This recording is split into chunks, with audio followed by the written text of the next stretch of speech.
आपको बनाना सिखाऊंगी दम पुख्त। बकरा ईद पर ये एक बेहतरीन रेसिपी है जो हम अपने घर में बना सकते हैं बहुत आसानी से, और आम तौर पे मर्द हजरात अपने दोस्तों के साथ इसको बाहर रेस्टोरेंट्स वगैरह में जाकर खाना भी पसंद करते हैं। ये घर में बन सकती है, आप अपने घर में अपने हस्बैंड को बनाकर दे सकती हैं, उनको ज़रूरत ही नहीं है बाहर जाकर खाने की। फिर उसके लिए हमें चाहिए आलू।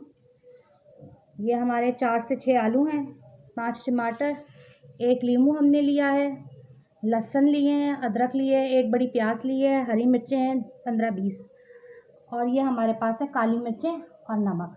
2 चम्मच हम काली मिर्चें लेंगे और नमक हस्बे जायका हम लेंगे। आलूओं को आप चाहें तो छिलकों के साथ ले लें, वरना आप इसको 4 हिस्सों में छिलका उतार के काट लें। प्याज को भी इसी तरीके से छिलका उतार के काट लें आप 4 से 5 हिस्सों में। टमाटरों को भी 4 हिस्सों में काट लें, नींबू को भी 4 हिस्सों में काट लें, लहसुन को छील लें और अदरक को भी छीलकर जूलियन कट काट लें। बाकी मैं आगे दिखाती हूँ आपको हमने क्या करना है। तमाम मसालों को किस तरीके से बकरे के गोश्त में पतीली के अंदर सेट करना है और फिर हम